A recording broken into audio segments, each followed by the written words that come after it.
Bismillahirrahmanirrahim. Dear students, I am Ahmed Mumtaz Mustahsin. I have been given the responsibility to teach you CSC 322 operating systems concepts. I think I have already taught one course before, CSC 141 Introduction to Computer Programming, and that course is incidentally the prerequisite of this particular course. So, the students who have already studied from me the CSC 141 Introduction to Computer Programming, they must be knowing me very well. Anyhow, if you like, I can give you a brief introduction. I've done my master's in computer sciences in 1979-81 from Quaid-e-Azam University, Islamabad. Then I did my specialization in satellite image processing from Paris, France. It was basically a 3-year defense project where I was supposed to take up the major responsibility to develop the Earth to satellite interface, complete interface. So you can imagine that I've got 30 years of experience, rather more than 30 years of experience, and during these periods I've been almost in touch with the education and most of the time doing in the research and development environment. So I've served many national and international organizations started as a lower management, then obviously with the passage of time I also served as a top management. Presently, I am engaged with the ComSets Institute of Information Technology, working as a General Manager IT. I have quite a good experience handling the operating system. In fact, in 1982, I developed the first MON-based control program that provided the end users the interface to work on the computer. It was basically a monitor program along with a basic language interpreter. So I've developed quite a lot the system programs. So I've done system programming and cryptography also. That's a bit tricky and specialized field.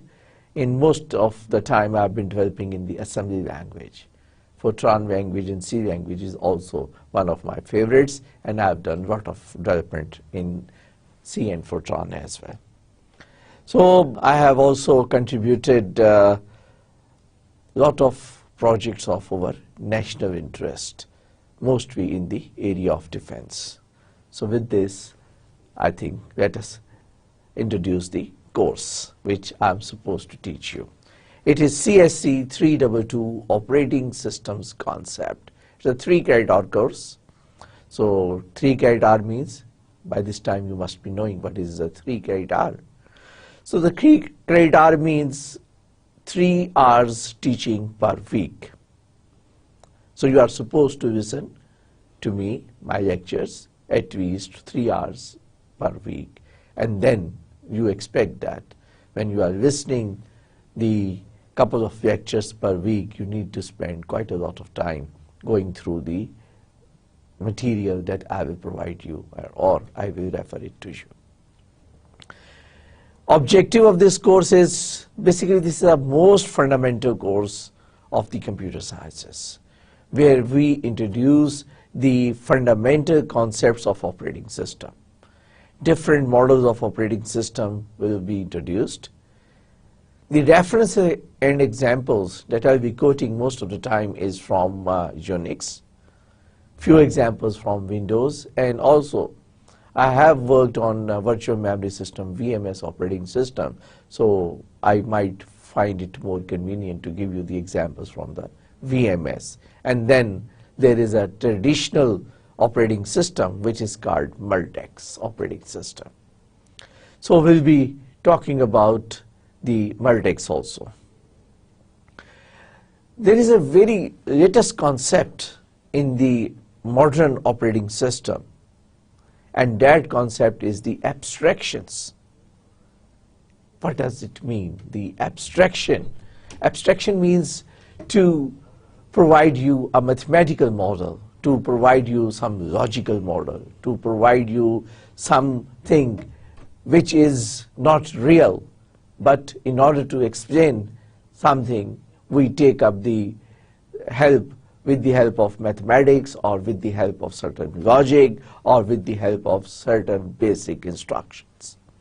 So when we say that the abstraction of CPU into multiple processes means that how does the CPU serving different processes, or the abstraction of memory, the physical memory, into virtual address space.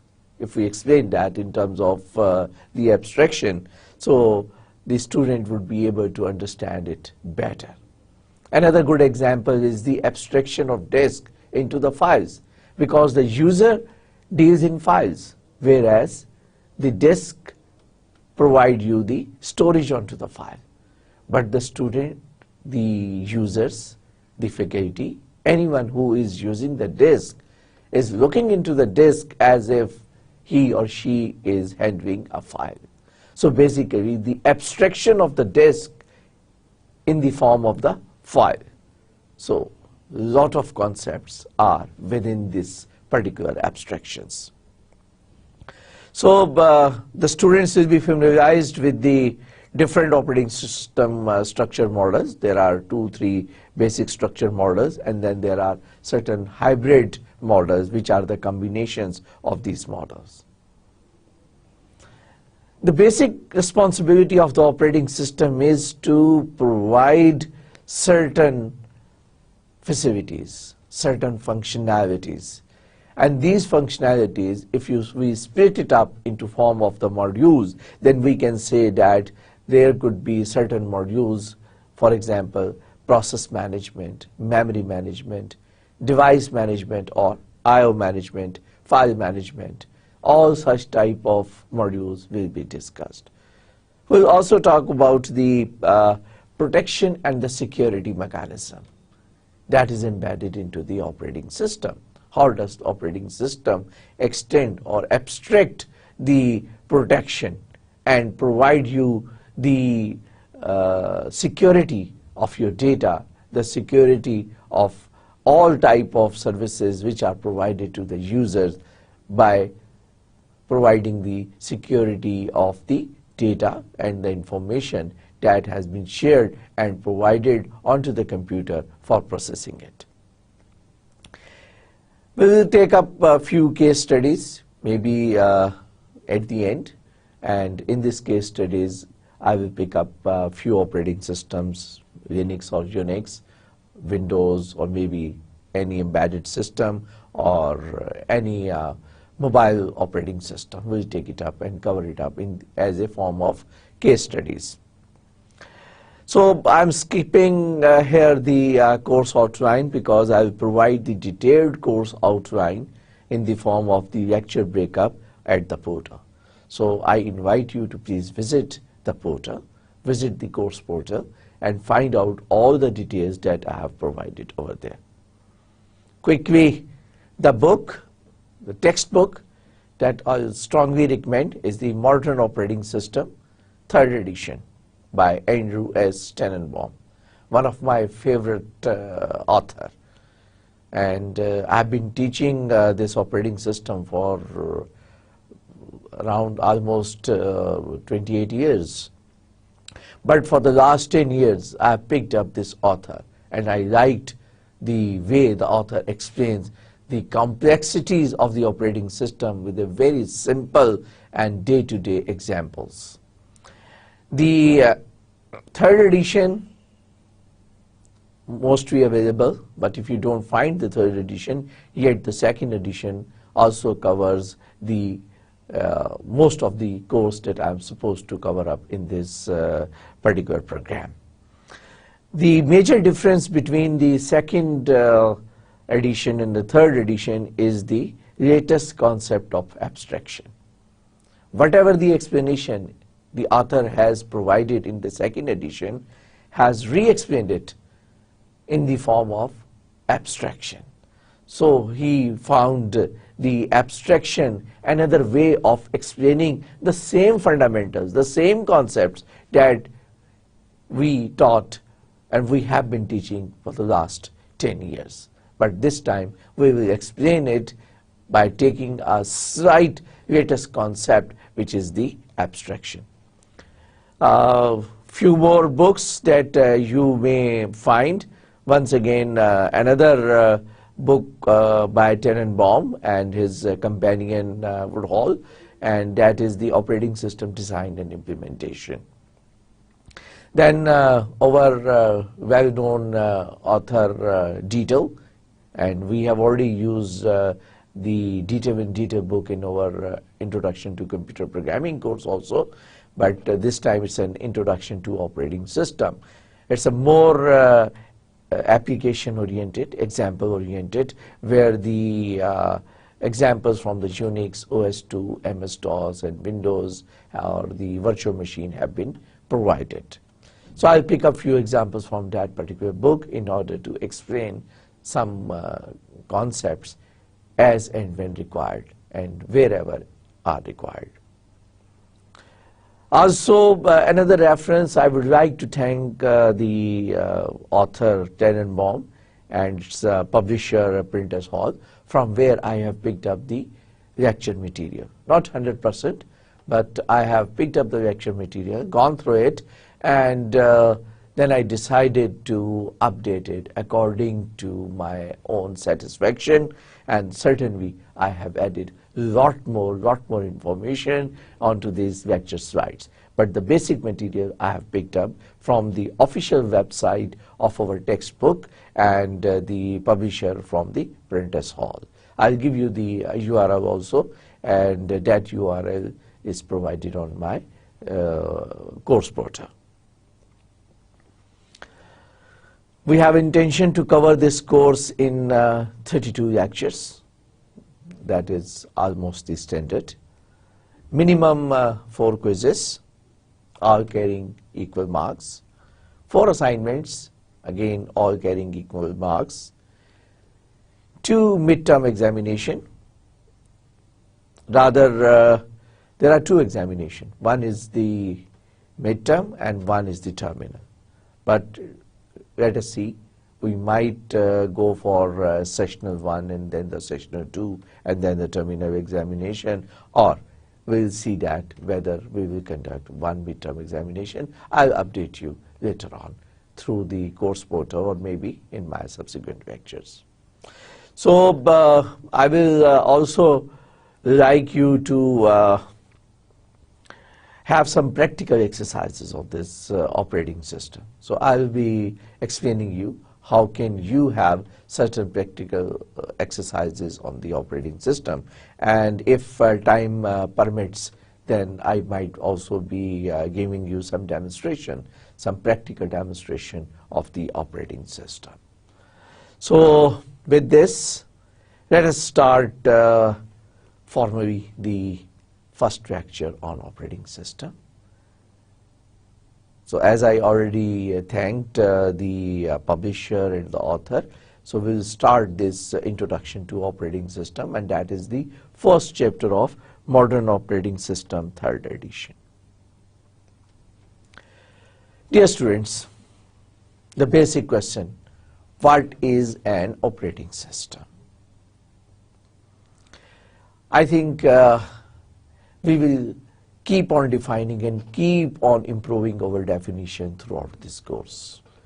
In order to explain operating system, I need certain concepts, and these concepts to explain, I need some more concepts to explain. So don't worry, we will start with some initial definition and then keep on improving this definition from time to time.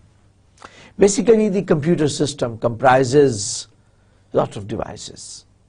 You might be knowing the most common device that the computer has, your LCD screen, the keyboard, the mouse, and some devices which you find inside the CPU box is the central processing unit, processor itself, main memory, disks, and also if you need some hard paper printout, you need the printer also. So basically the operating system is responsible to manage all these variety of devices, all these variety of components that constitute a machine which is called operating system.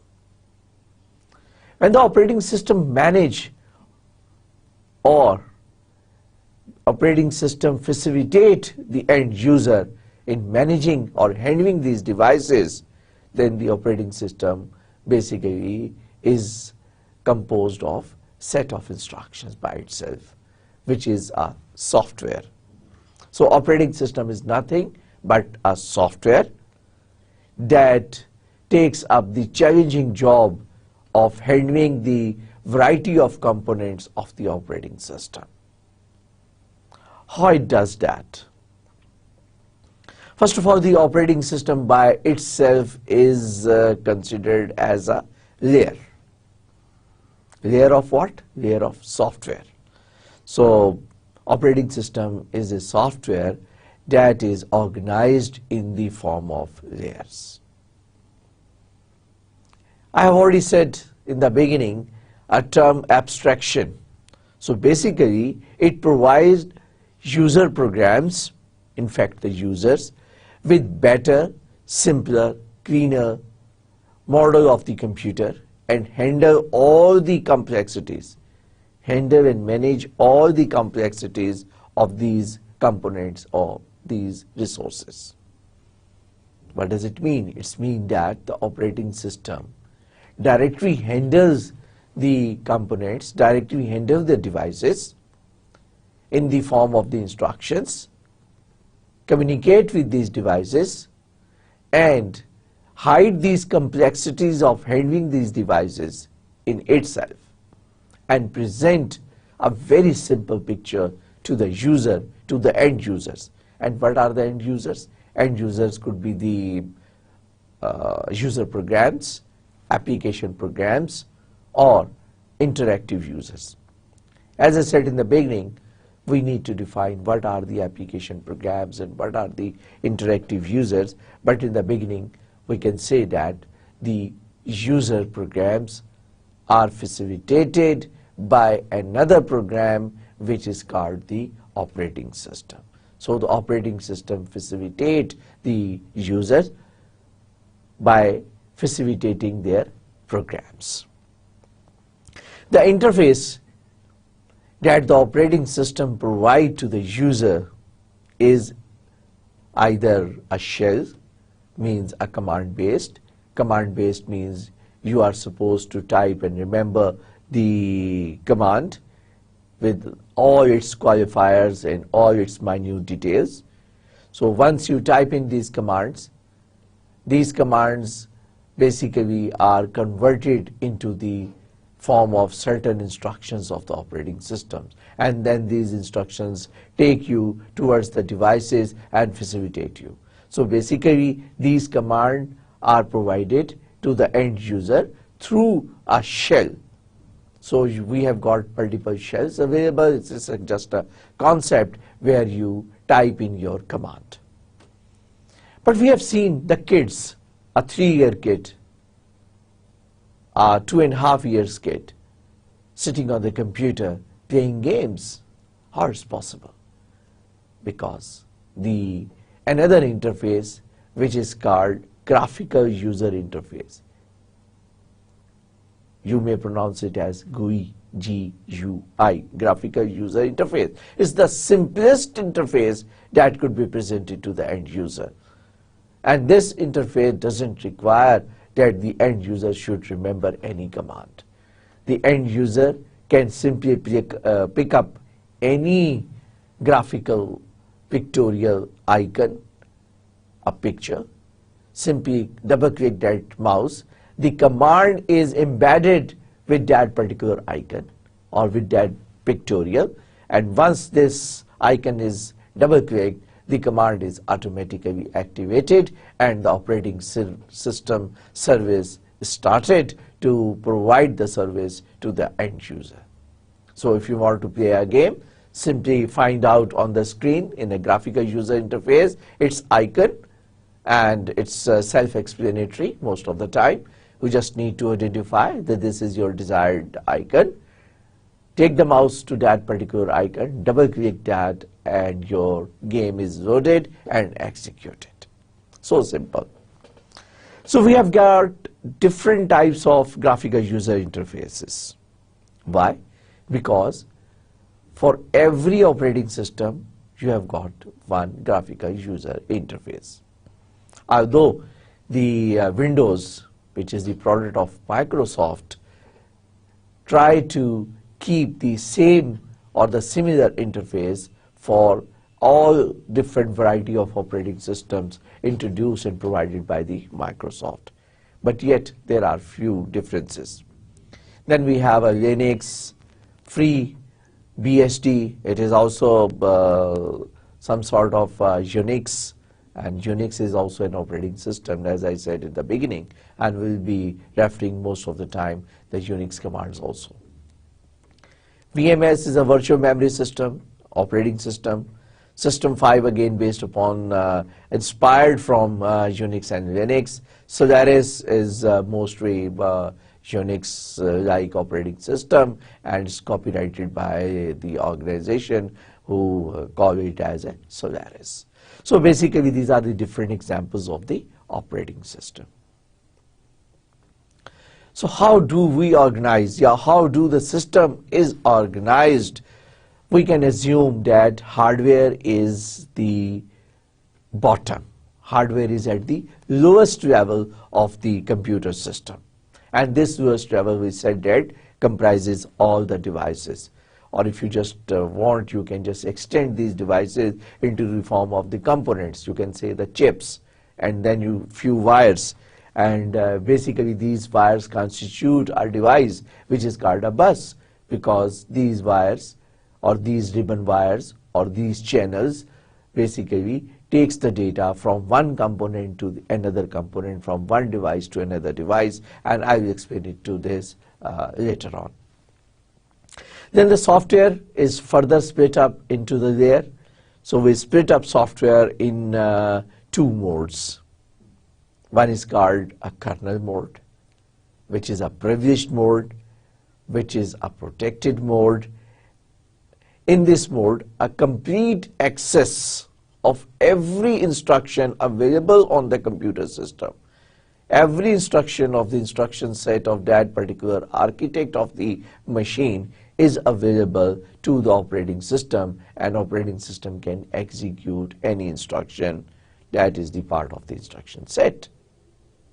No restrictions to the operating system, because someone has to execute that, and it is the operating system that execute every instruction available, but in a protected mode, which is called kernel mode, protected from the user.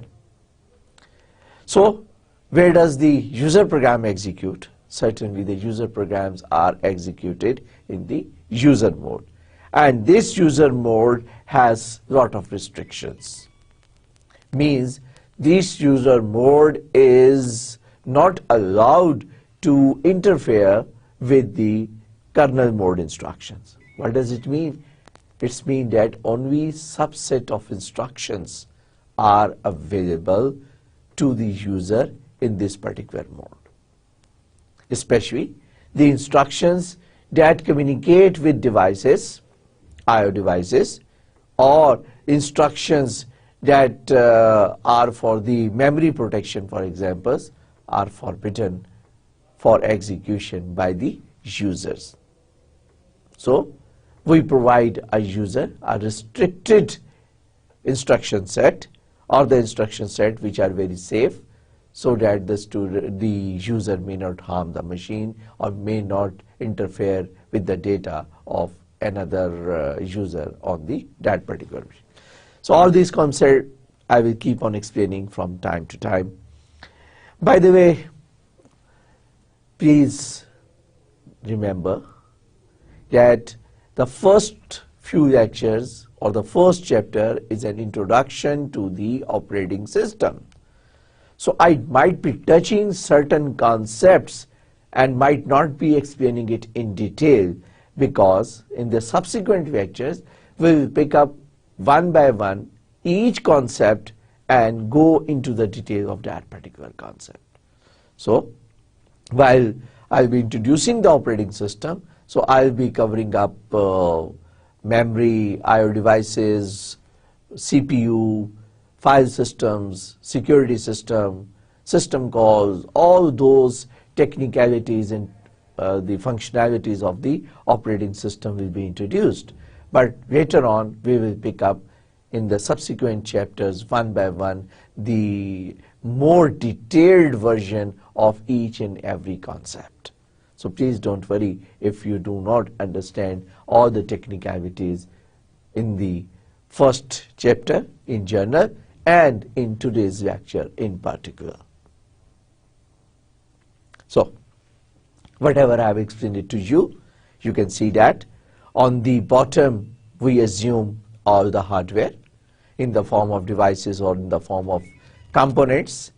Over that we have the layer of operating system, which execute in a mode called kernel mode, and then over and above that kernel mode there is a user mode.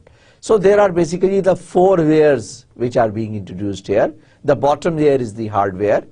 Over that there is another layer which is the operating system layer. Over that you can find there are two more layers available: user interface program and the user mode, topmost the shell or the graphical interface. So you can see all the complexities, all the details, technical details are hidden by from the operating system. So operating system present a user an interface, and I have already explained it to you. This interface is a shell, or this interface is a graphical user interface, GUI. That means you have a graphical icons available for the web browser. If you want to browse an internet, select any web browser, Explorer, Google Chrome, or any there are quite a few browsers that are available. Then the email, so you can use Gmail, Hotmail, webmail, or you may have your own customized email provided by your institution or provided by your organization. You can also play any video or audio by picking up the music player or the audio player by simply double clicking that, without going into the technicalities. So the end user has got a very simplest form of the operating system or the operation of the computer, and that is thanks to the operating system that provide this simplest form to the end user. How it works basically.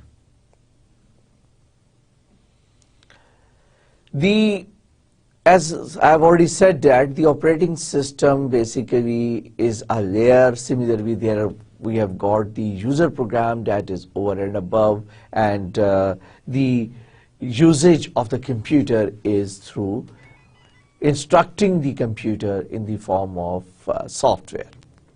So there is a difference between the operating system software and the user software.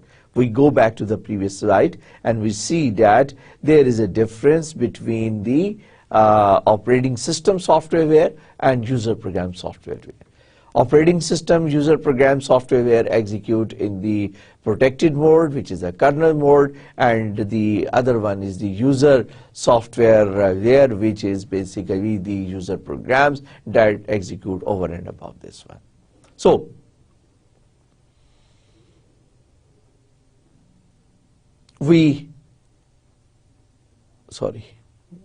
let's move forward. We would like to talk about the difference between the operating system and the user software. One very simple difference between the user software and the operating system is that if you do not like a piece of software, for example, if you do not like that the Hotmail or the music player from provided by the one vendor, you can discard it. You can use the music player of another vendor that has been provided. Or you may write your own music player if you are capable, or if you are a programmer, or if you are a system programmer. You can write your own piece of software instead of the piece of software that has been provided to you by the operating system or facilitated you through the operating system. But on the other hand, if you do not like the interrupt controller, the clock interrupt handler, for example, and you want to write down your own, no, you cannot do that, because this clock interrupt handler is protected by the operating system. It is in a protected mode. So that's the major difference, that the component of the operating system which is provided by the operating system, you as an end user cannot modify that and cannot change that. However, the over and above, the top layer application programs which you are using, you are free to change it as per your convenience and as per your liking and disliking. So, is there any boundary between the kernel mode and the user mode? Although we have shown a boundary between the user mode and the kernel mode. But there are a number of operating systems where certain programs which are the part of the operating system but not executed into the kernel mode. For example, I can give you the example of the file system. In some operating system, the file system module is executed into the user mode. Another example is the passwords. So you can change your password, you can use this password to provide the authentication to the operating system that you are the valid user. So this password is executed into the user mode, although it's a very important and very sensitive component of the operating system, but it executed into the user mode. So how can we draw a boundary between the user mode and the kernel mode? A simplest way we can say that whatever is executed into the kernel mode is nothing but the operating system. आसान बात है कि whatever is executing in the kernel mode is 100% operating system, and whatever is executed in the user mode, it not necessarily everything is the user program. ठीक, reverse true नहीं है. इसका मतलब ये है कि whatever you are executing in the user mode, it could be the user programs, and even it could be the some sensitive programs which are the part of the operating system. Okay, another difference that we can see between the user programs and the operating system is the size of the program or the size of the operating system versus the size of the user program. This is not very uncommon to have the operating system like Windows or Unix having 5 to 10 million lines of code. 5 to 10 million lines of code. How can we interpret that? Suppose on one page we write down 50 lines of code. Then we can have 1000 pages. So 1000 pages will constitute one volume that will have a 50,000, 50 multiplied by 1000, 50,000 line of code. But I said that there could be 5 to 10 million instructions per operating system. So you will have 100 such volumes that will constitute 5 to 10 million. 100 volumes of code, each of size 1000 pages, and each page contain 50 line of code. So you can imagine how big the operating system is. So that's why the operating system is usually, whenever this operating system or any operating system is produced, that operating system remains available for quite some time, because changing that operating system is not so simple, and it's not the job of 1, 2 or 10 person. Usually hundreds of people join their hands together to produce one commercial and one professional operating system for the users. So that is again a big difference between the program written by the users and program written by the written as a operating systems, or written as a utility. Even the Window Explorer and a few more utilities have almost the same volume, but sometimes even the bigger volume as compared to the operating system. So we are just defining operating system. हम कोशिश कर रहे हैं कि मुख्तलिफ flavours और मुख्तलिफ aspects of the operating systems जो हैं वो आपको एक्सप्लेन करते चले जाएं. So if we say that what type of functions an operating system is supposed to undertake, so we can say that there are two types of functions that the operating system is supposed to undertake. Types कह लें, category कह लें, whatever, two different sets के अंदर हम उनको break कर सकते हैं.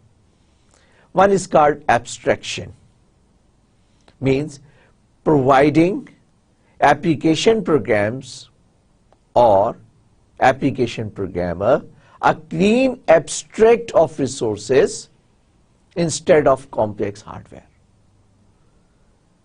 पहला काम तो स्ट्रेट फॉरवर्ड है कि जितनी कॉम्प्लेक्सिटीज हैं, जितनी भी डिफिकल्टीज हैं, उन तमाम डिफिकल्टीज को अपने अंदर समो लेना है.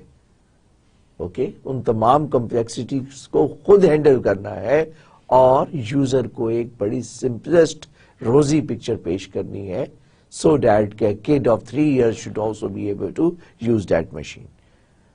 But if we extend all the complexities of the actual complexities of these devices and these components, then nobody is going to use your computer. Nobody is going to use in the general public. Obviously, very few programmers, professionals would be able to use it, but not the general public, not the millions and billions of people who are presently using their computers.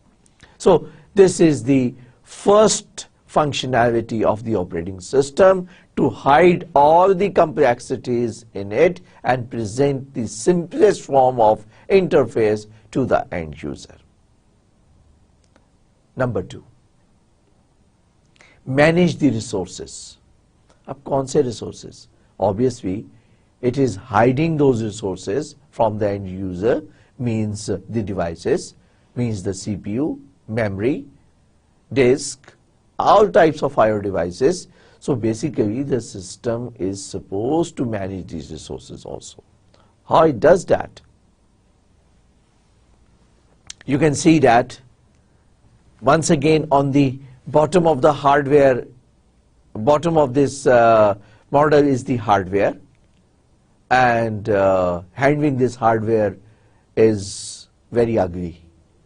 So it has got a very complex interface. So managing this complexity is the responsibility of the operating system. So operating system, which is over this hardware, is basically hiding all this ugliness, all these complexities within it, and presenting a beautiful rosy picture to the end user. So आप देख सकते हैं कि operating system जो है वो तमाम ugliness को, कम्प्लेक्सिटीज को हाइड करता है और प्रेजेंट करता है rosy picture to the end user. Simplest and easiest picture to the end user, or end user could be the user programs or the user themselves.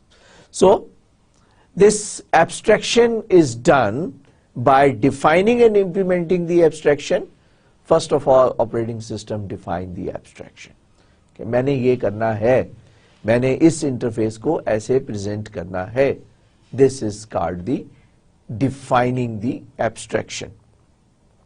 Once define the abstraction, तो फिर वो काम करना भी पड़ेगा, because you have decided to do that. So the second task within the abstraction is the using the abstraction to solve the problem at hand.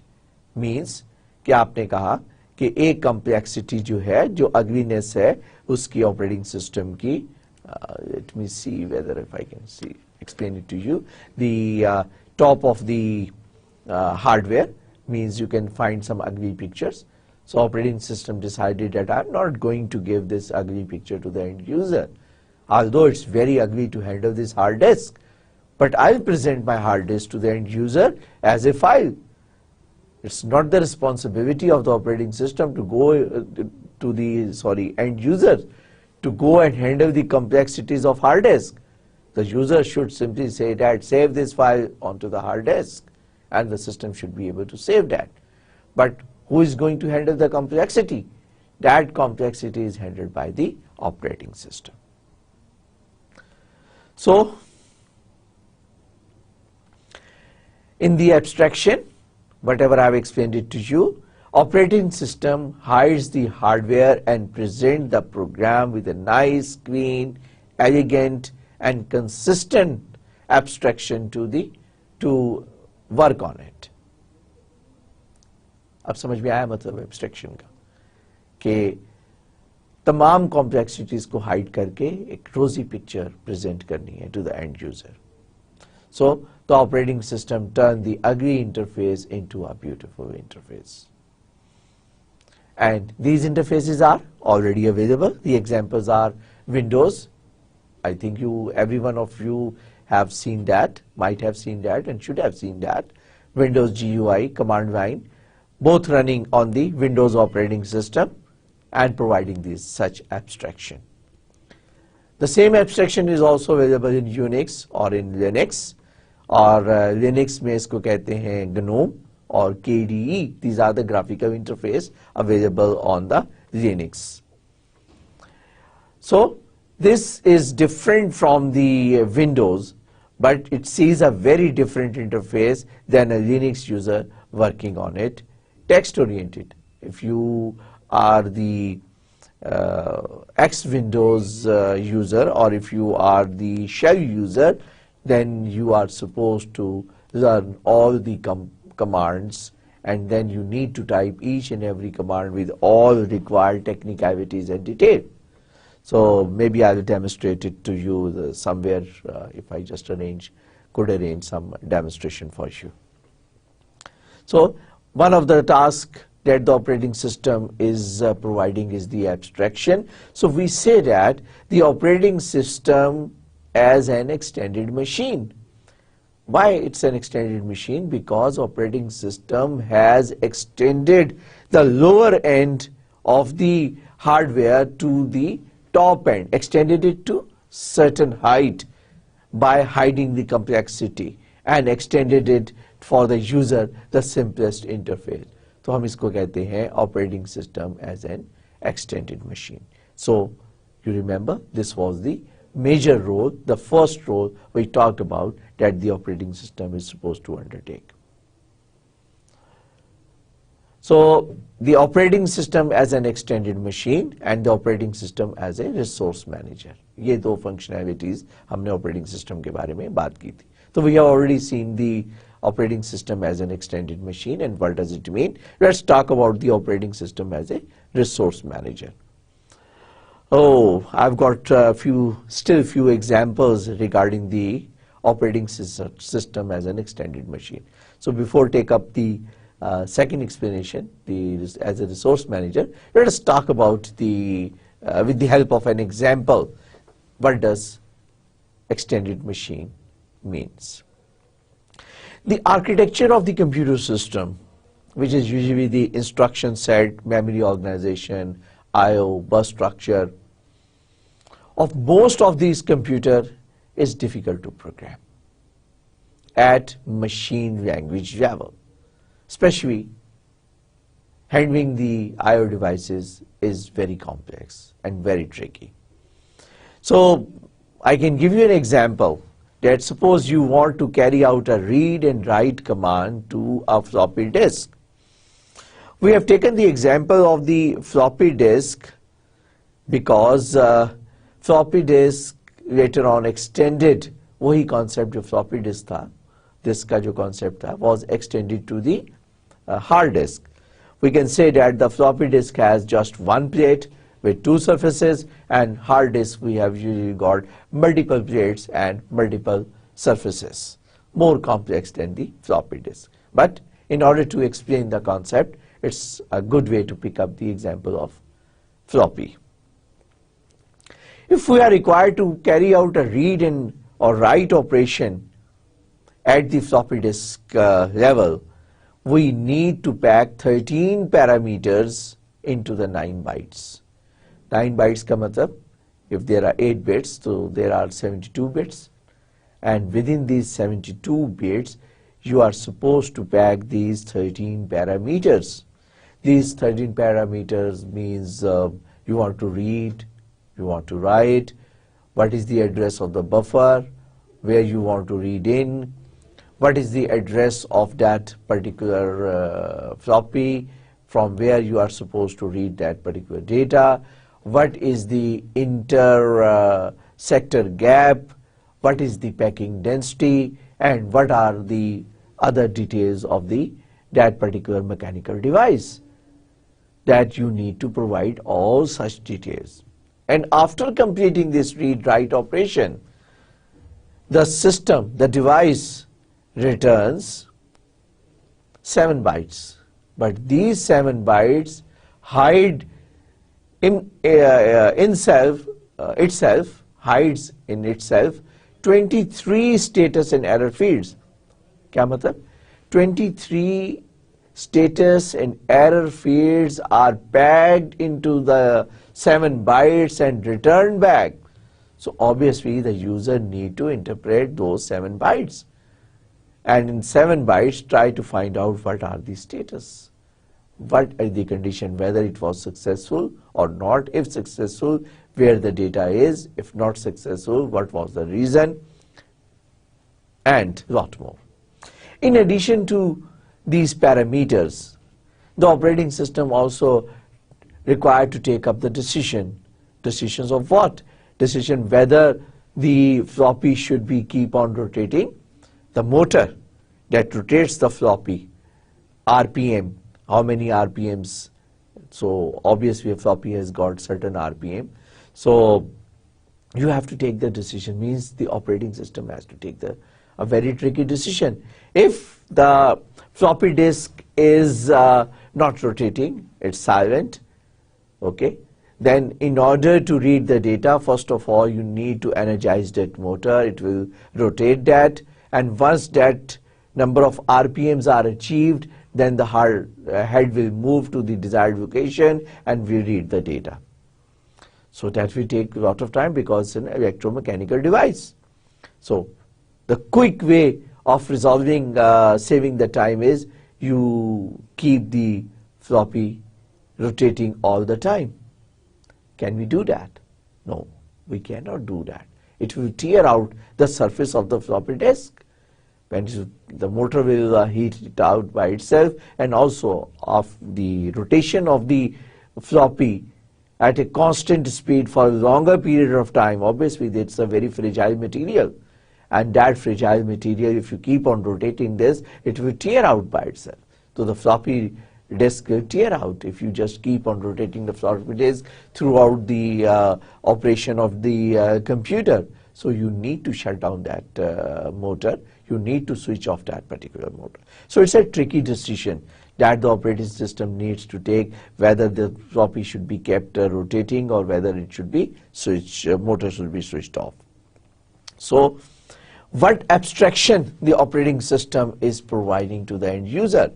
So user doesn't know that there are so many complexities, so many details are required by simply just reading a file from the floppy disk.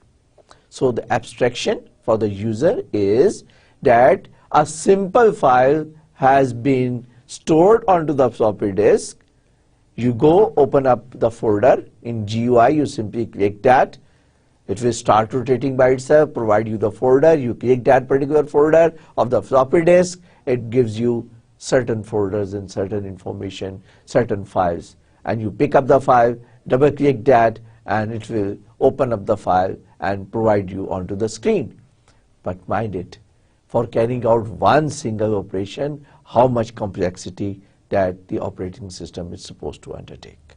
So that is the major topics that we have to study in this particular course.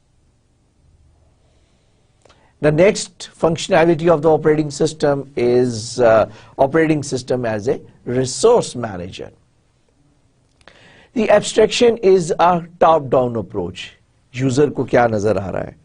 User को floppy disk की कोई complexity नजर नहीं आ रही. User is looking at the floppy disk और abstraction में user को एक file नजर आ रही है उसके ऊपर, simplest form. So the abstraction is a top-down approach. But the managing of resources, अब resources को manage करना है, organize करना है, is a bottom-up approach. So abstraction आ रही है top-down और managing the resources is the bottom-up management taken care by the operating system. What are the resources basically? Resources are processors, memories, timers, disk, mouse, network card, printer, variety of resources are available.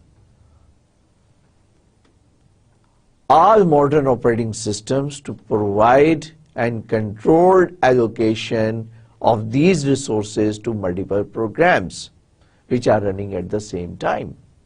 This is the responsibility of the operating system to allocate the resources to the programs which are using it.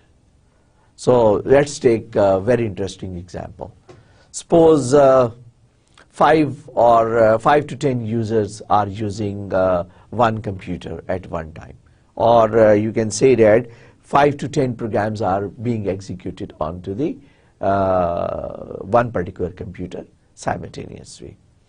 Each or 80% of the program or 80% of the user wanted to use the printer. At one time, the CPU is allocated to one user, resources allocated to one user. Obviously, you need to allocate the printer to that one user. The user will write down and process the data and print out something onto the printer. Then the CPU is taken and another user takes over the resources. Few lines will be printed by the second user. Few lines will be printed by the third user. So it will all hosh-posh, mix up, jumble up the output onto the printer. पता ही नहीं चलेगा कि किस user ने क्या चीज print की, सब मिक्स अप हो जाएगा. So this is the responsibility of operating system. So how does the operating system solve this problem? A very simple concept which is called buffering. Operating system provides an abstraction of the printer to the user. User assumes that he is writing onto or printing onto the printer, but the data is printing somewhere in the memory, somewhere in the file, wherever the application has been provided. And once the file is closed, once the file is completed, then it sends the complete file by allocating exclusively that particular printer to one user. So at one time, you find out one single printout of one user.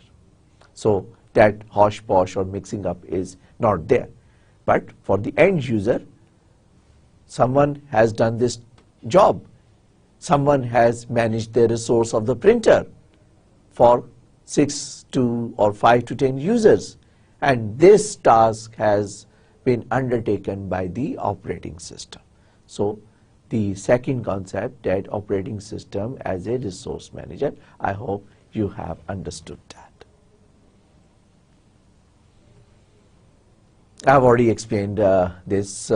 Similar to the printer, where you can assume the I/O devices also, that there could be number of users, and you might have handed over any I/O device, because the printer is also an I/O device. So you can very well understand that how in the previous example I have explained it, that the operating system has managed that.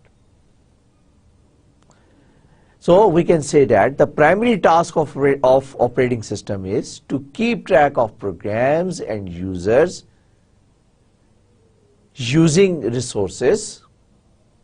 So operating system grant these users the resources and then take back these resources.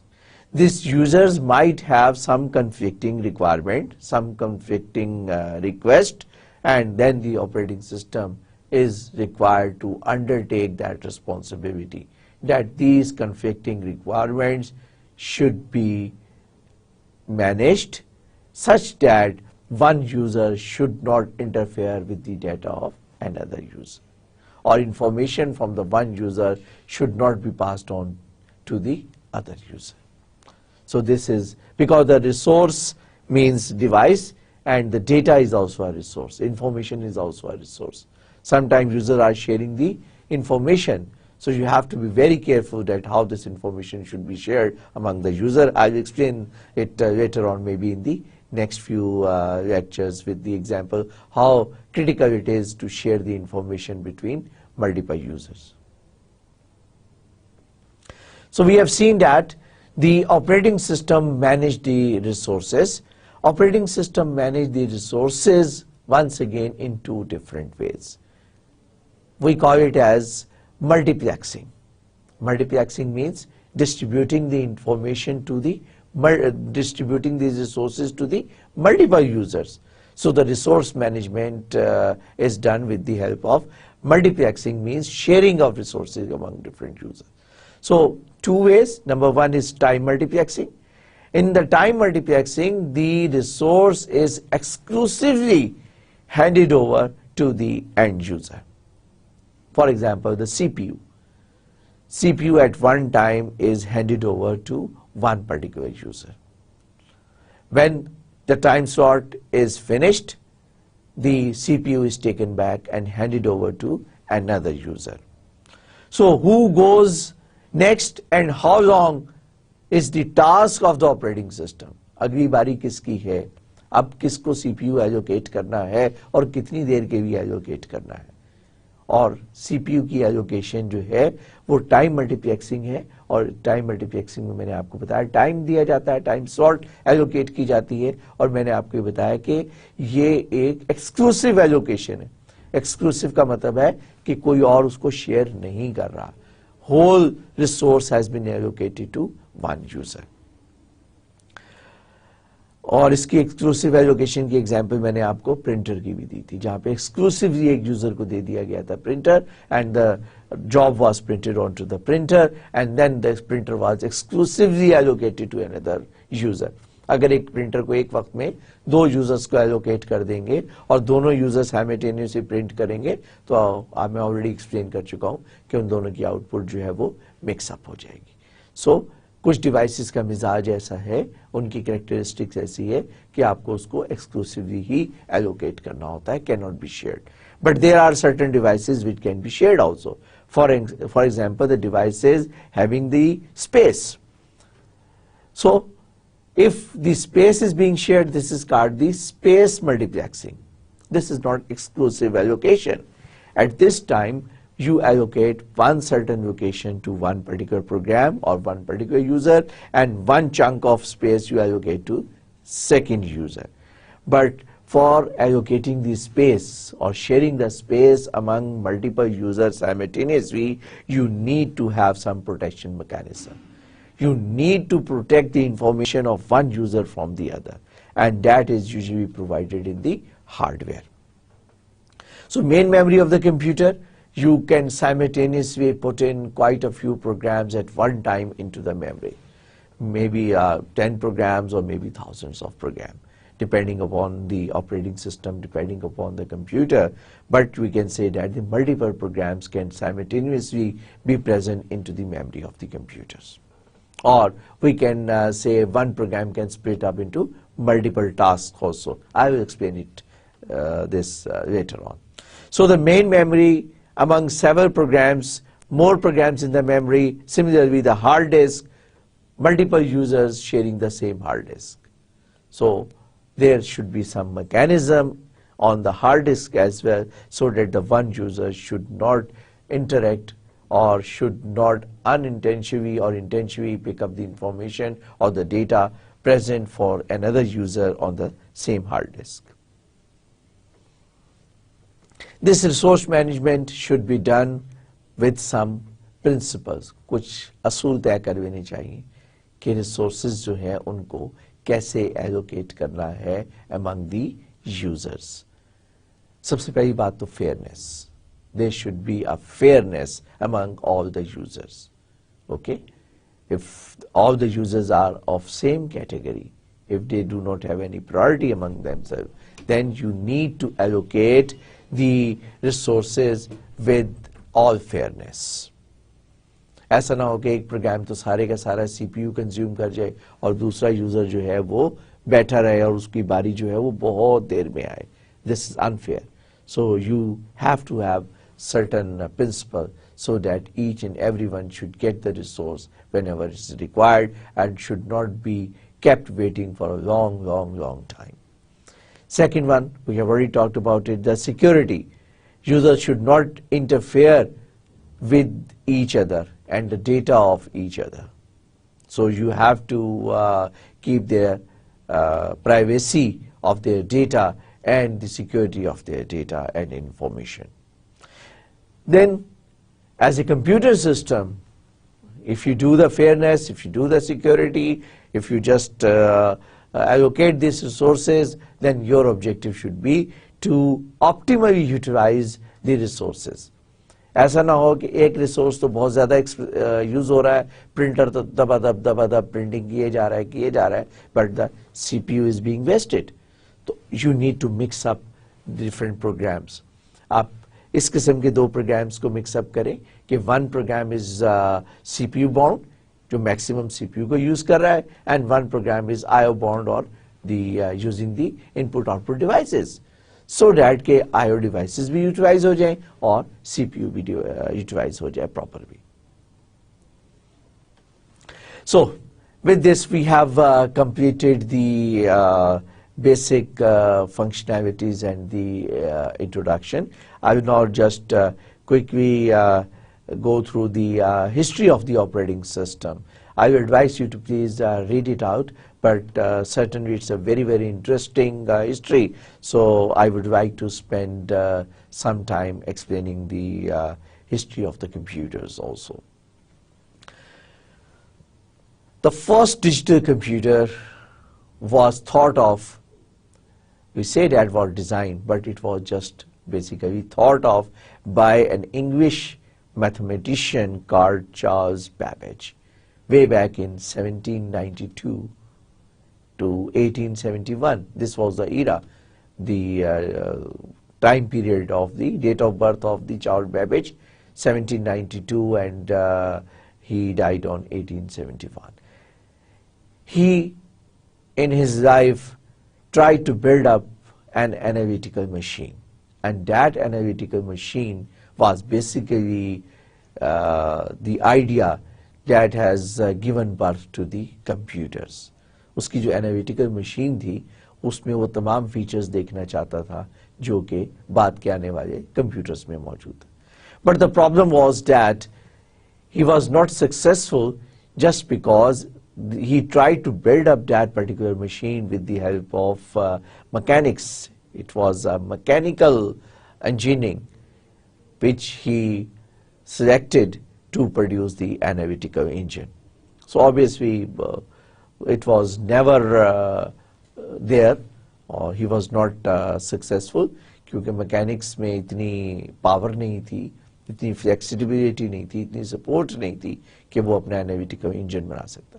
But some concepts that he had introduced, he quickly realized that it's not just the mechanics that should be able to provide the or produce or invent the analytical engine.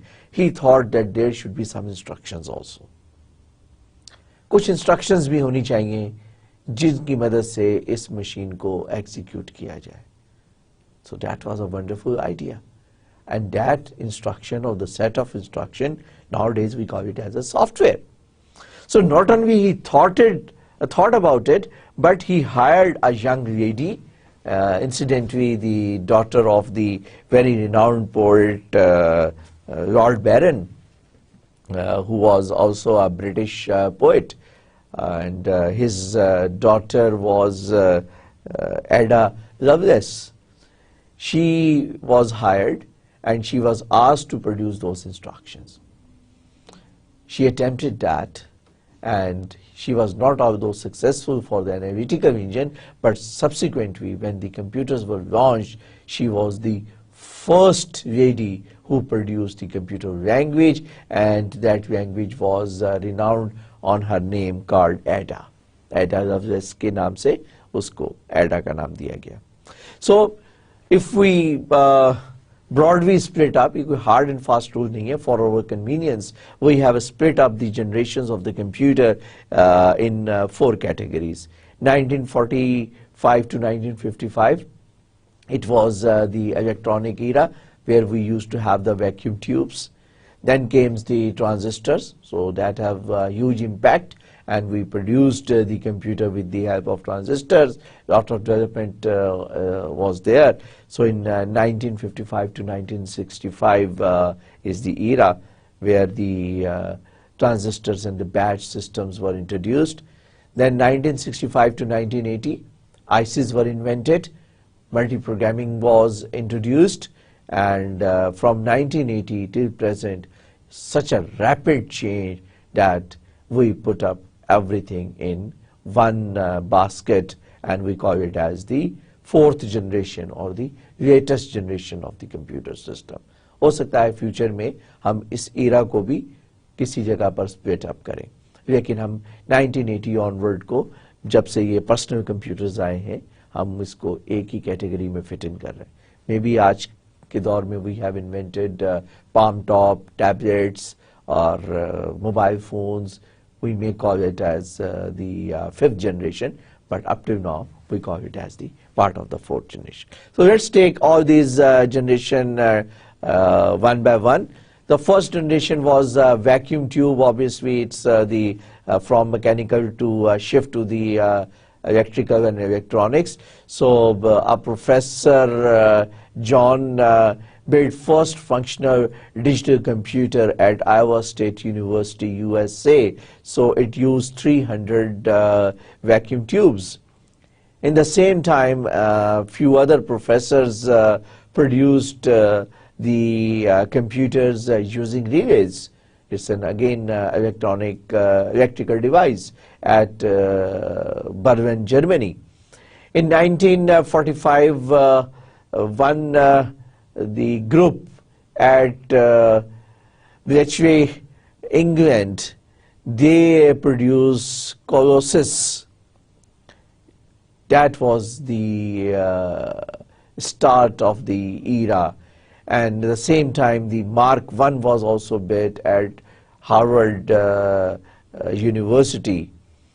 So the ENIAC was built by William Mashway and his graduate students. So this was basically the era where the computers were started coming up, and those computers were usually built up with the vacuum tubes.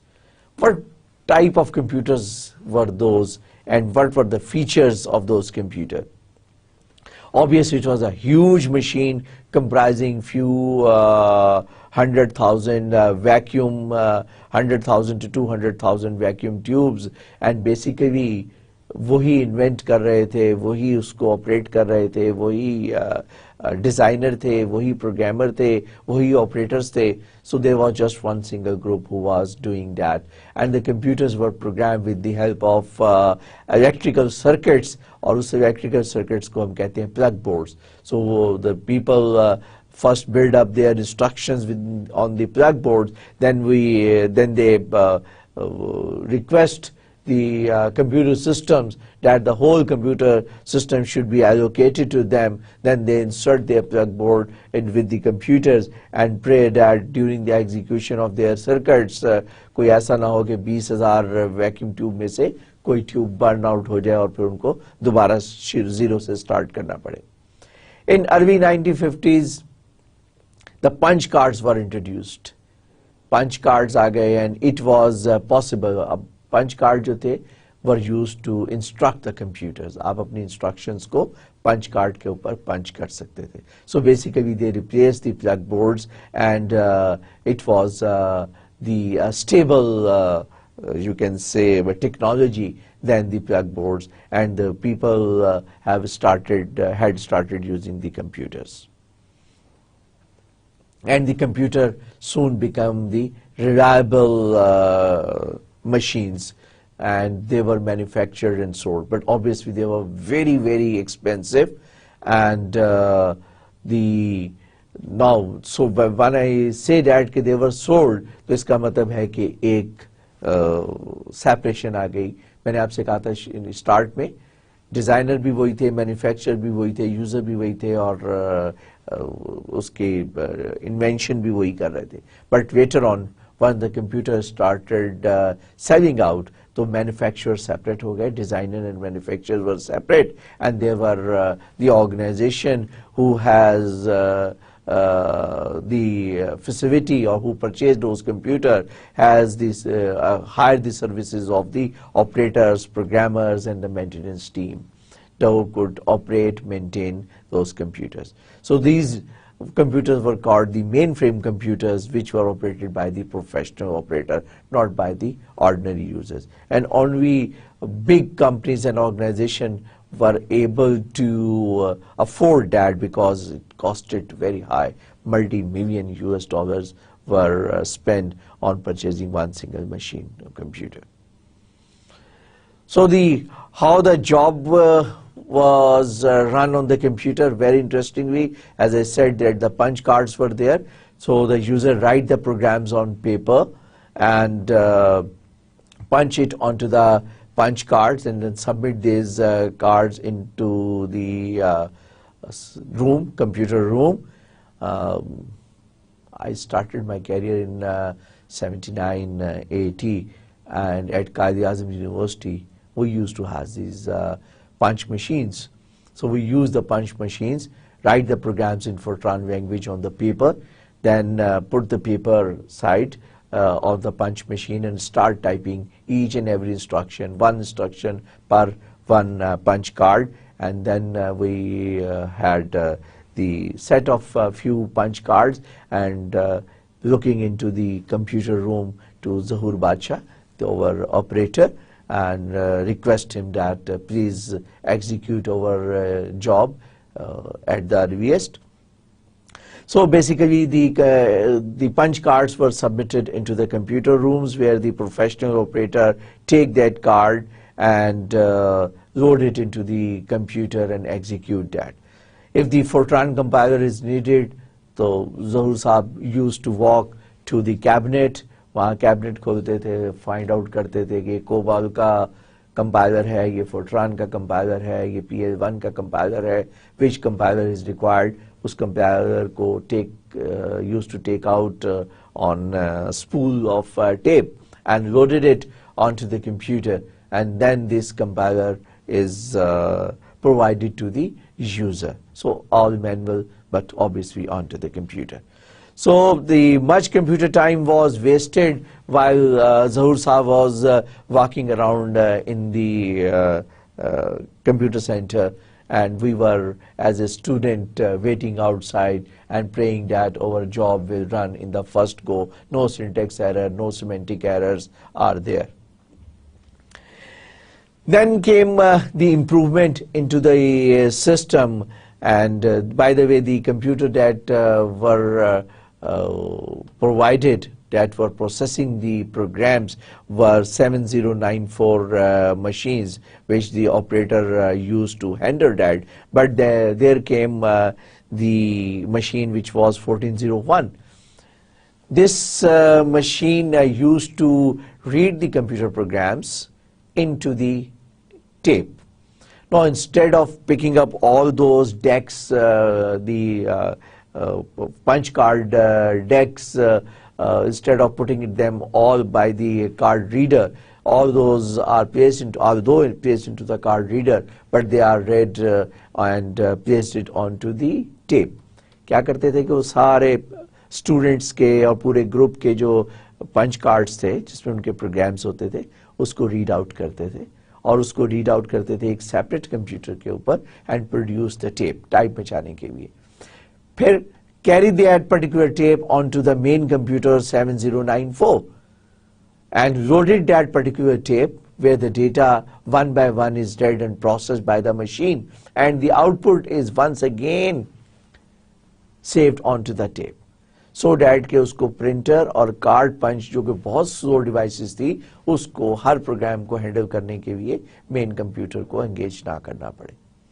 फिर ये output tape जो है 7094 से जाने के बाद दोबारा 1401 computer पे जाती थी जिसके ऊपर एक प्रिंटर अटैच होता था और वन बाय वन जो आउटपुट है वो उस प्रिंटर के ऊपर प्रिंट आउट होती थी. उधर से कार्ड डेक उठाया, उधर से आउटपुट उठाई, it is return back to thing. So there were variety of machines. ये 1401 की कैरेक्टरिस्टिक्स थी कि वो द कैरेक्टर डिवाइसेस को ऑप्टिमली रीड राइट किया करती थी और जबकि 7094 was a machine which was good for the scientific purposes, for the high speed calculations were carried out on 7094. ये वो era है where we used to have dollar job. I still remember my roll number. It was dollar job 006007 Ahmed Mumtaz Mustahsan. So that was the identification, and then we used to request that we need, I need Fortran compiler. Then place my program over there. Then if the program is successfully compiled, then it is loaded. The object code of the program is loaded, then it's executed, and the data is also provided at the end. So in the form of cards, so it is picked up from there, and $end means end of execution. The same thing has been explained here. The job card specifies the maximum run time and the identification of the person and the rates to be charged. Obviously we were a student, so no charging. So $Fortran card tells the operating system to load the Fortran compiler from system tape. $load card direct the operating system to load the object program just compiled. If it is, of course, there is a syntax error, no object code were produced and the job is failed and returned back to the user. But if it is successful, then the run card tells the operating system to run the program with the data that has been provided in the form of cards, and then the $end card ends the execution. Then came the third generation. In fact, I did, as I said, in my master's in 7980, but still there were punch cards available. So there came the era which was the era of ICs. ICs and multi-programming. IC stands for integrated circuits. Silicon chip introduce हो गई और बहुत reliable computers बनने लगे. Second generation में there was a problem of compatibility. 7094 was world-oriented, large-size scientific computer. मैंने जैसे कि भी आपको बताया कि वो scientific calculation के लिए use होता था. Whereas 1401 was a tape sorting, printing by banks and insurance companies, or was also used to read out the card decks, or it was also used by the organization doing working in the commercial areas of the like banks and the insurance companies.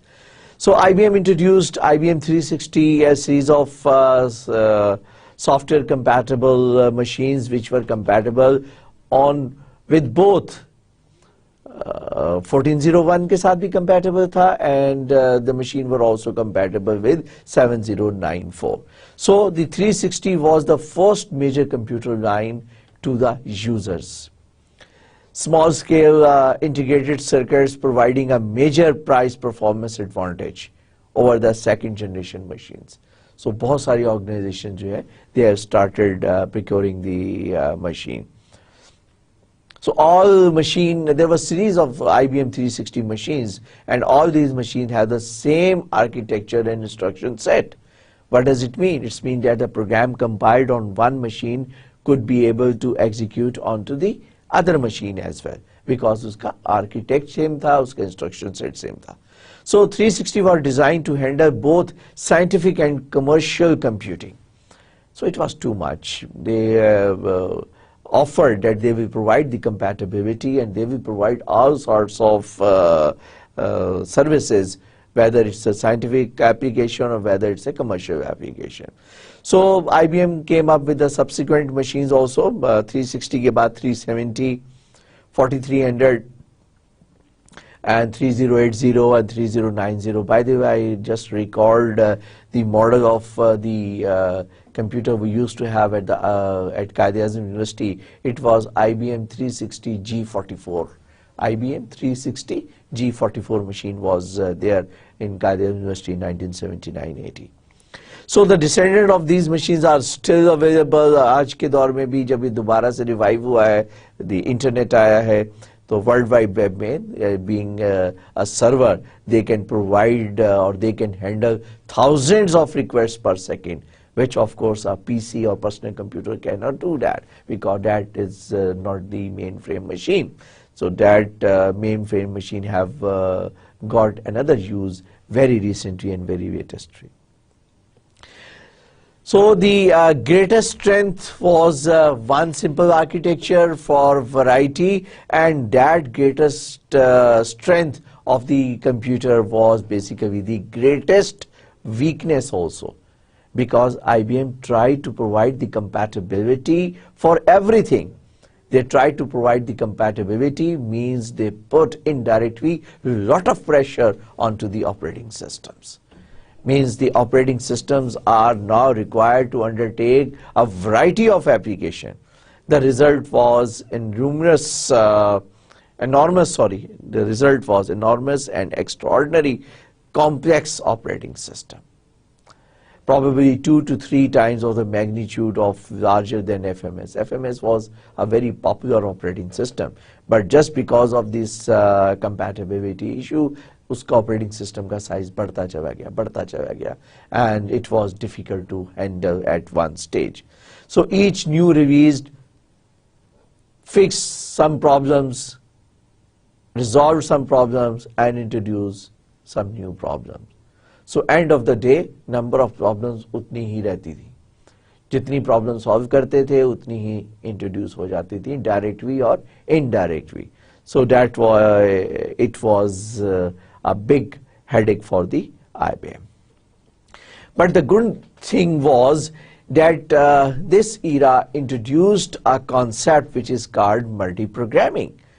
This generation introduced this multi-programming just because it was possible to have multiple programs simultaneously present into the memory of the computers.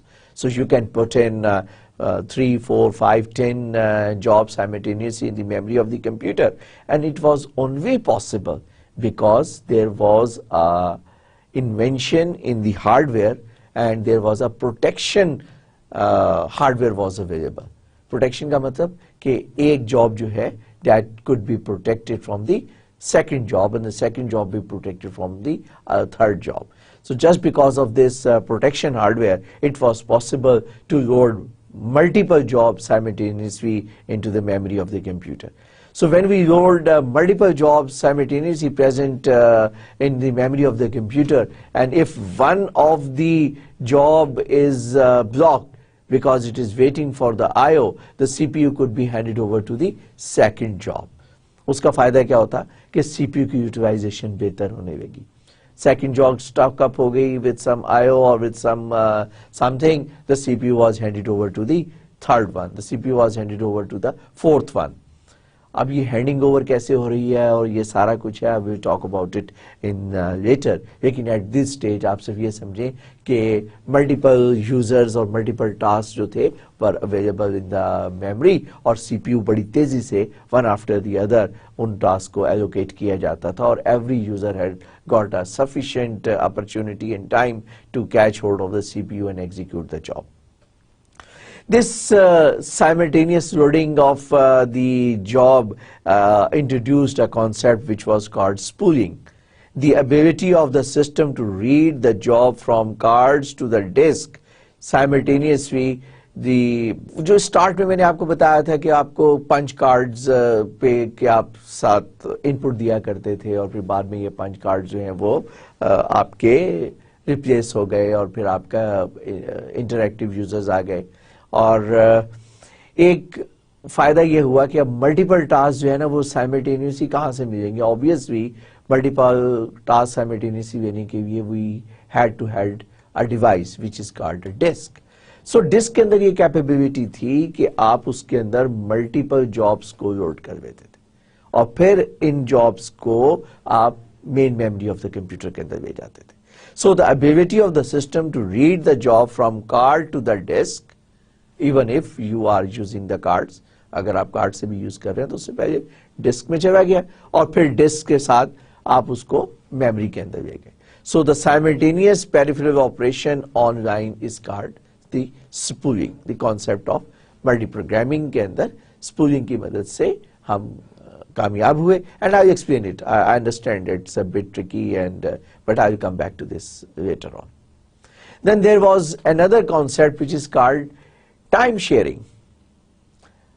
This is a variant of multi-programming which is called time sharing, in which each user has an online terminal. अभी जो थोड़ी देर पहले मैंने आपसे बात की थी कि अब बजाय इसके कि कार्ड्स जो थे कार्ड्स वर वैनिश्ड और फिर अब आपके पास टर्मिनल्स आ गए और टर्मिनल के ऊपर आपके पास साइमल्टेनियस यूजर्स जो हैं they are present.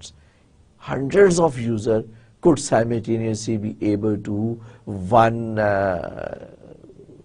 one computer. अगर मशीन बहुत स्लो हो, as slow as we got Lec1 780, it was just simple one MIP machine. One MIP means 1 million instructions per second execute कर सकते थे. अब अगर 1 million instruction पर यूजर हो और अगर आप assume करवें there are 100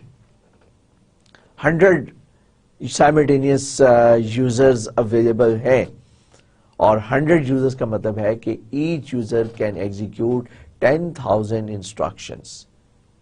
Okay? और 100 into 1,000, 100 into 100,000 is 1 million. So 10,000 instruction एक सेकंड में एक यूजर की एग्जीक्यूट होती.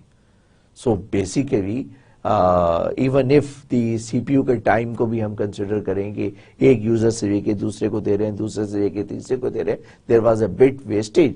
Even then the speed of executing the number of instructions per second was very high and that has resulted in the time sharing concept, interactive users का time sharing concept. So the time sharing system CTSS compatible time sharing system was developed at MIT on a specially modified 7094 system but did not become popular until मैंने आपसे कहा था कि वो hardware protection उस वक्त available नहीं थी. ये सेकंड जनरेशन में काम शुरू हो गया था, लेकिन थर्ड जनरेशन में जब हार्डवेयर प्रोटेक्शन हमारे पास अवेलेबल हुई तो फिर it was successful. So after the success of CTSS system, major computer manufacturers decided to develop computer as a utility.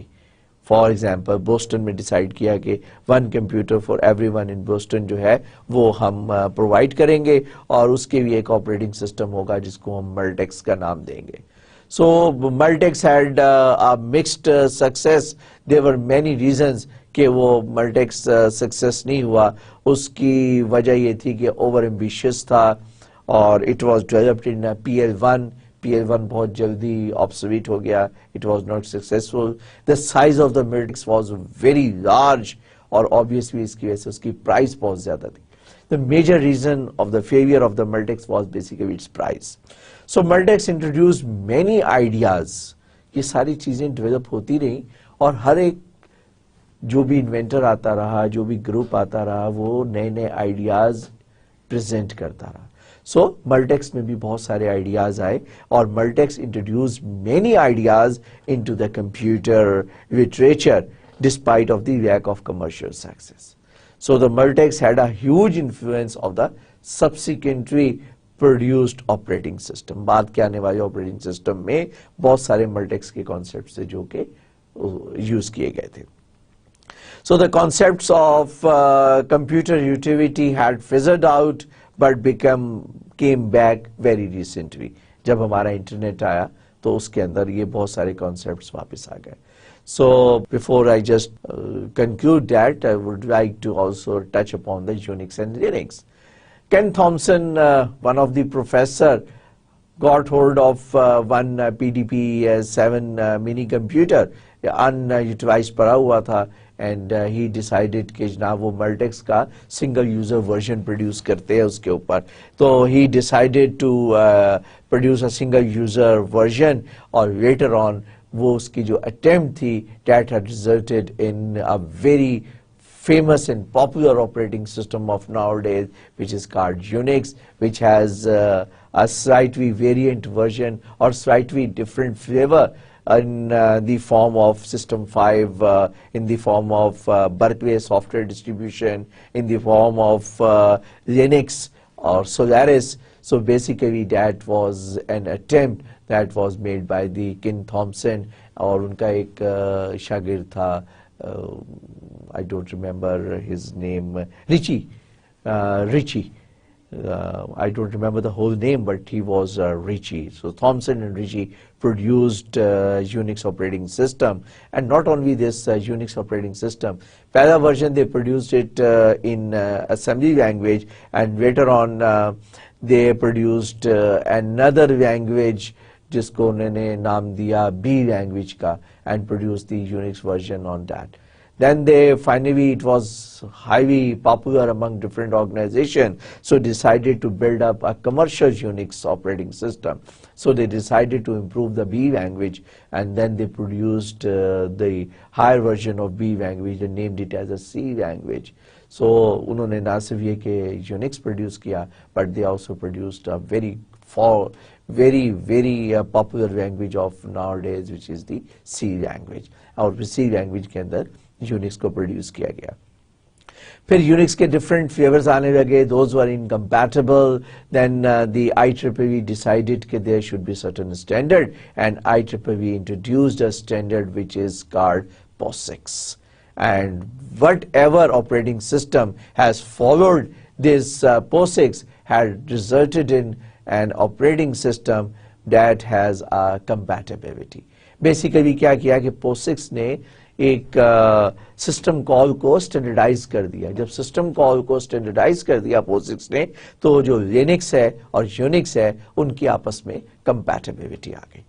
तो I think this is more than sufficient. I advise you to please go through all these details and forget about the technicalities that you find out in the first chapter.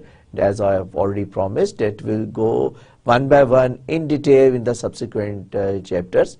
Just read it out and enjoy the history of the operating system. So with this, we conclude this particular lesson, and I'll come back to you with the next lecture, inshallah, very shortly. Till then, Khuda Hafiz, Azani ke baad.